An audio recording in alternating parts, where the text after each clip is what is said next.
xaaladda guud ee dhanka ammaanka deegaanka Baarsanguuni oo qiyaastii 45 kiiloomitir dhinaca galbeed kaga beegan magaalada Kismaayo xarunta gobolka Jubbada Hoose ayaa degan waxaana sidoo kale soconayo howlgalo lagu bacsanayo ururka Al-Shabaab ee deegaanada u dhow deegaanka Baarsanguuni sida uu xaqiijiyay warbaahinta taliyaha ciidanka danab qaybta Jubbaland ee Xasan Ciraaqi. halkan waxa la yiraahdaa tuulada Muuse Xaaji runtii waxa weeyaan ciidamada Soomaaliyeed iyo ciidanka Jubbaland oo iskarabsanaya ay saaka sifayn ka bilaabeen nimankii cadawga ahaa meesha la yiraahdo xerada Baarsanguuni ku taala runtii jab iyo halaag baa halkaas muxuu ahaa ayaa ka soo gaaray ciidamadu ilaa hadda waxaad arkaysaan inay diyaar yihiin runtii waxa weeyaan meesha la yiraahdo Araare ilaa muxuu ahaa Baarsanguuni inta u dhaxaysay ciidamadu ilaa muxuu maanta ay sifaynayeen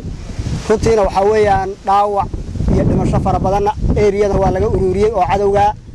ilaa qalab fara badan oo ay ciidamadu gacanta ku dhigeen waa la hayaa waxaan leeyahay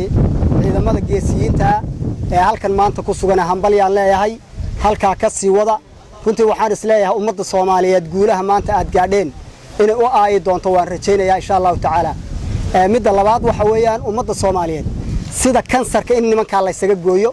oo la isaga ilaaliyana message aan dirayno weeyaan runtii waxaan leeyahay muxuu ciidamadu mar walba inay heegan u ahaadaan sida cadawgaas ummadda Soomaaliyeed iyo caalamka dhibaataynaya ay mar walba muxuu isaga difaaci lahaayeen aad baad u mahadsantihiin howlgaladan ayaa mid kadib markii ay shalay dagaal xooggan ku dhex maray ciidanka xoogga dalka Soomaaliyeed oo kaashanaya kuwa ciidanka daraawiishta Jubbaland iyo ururka Al-Shabaab ka oo geystay khasaare kala duwan. Xabiil Abshir Yuusuf, Koonfur Galbeed TV, magaalada Kismaayo.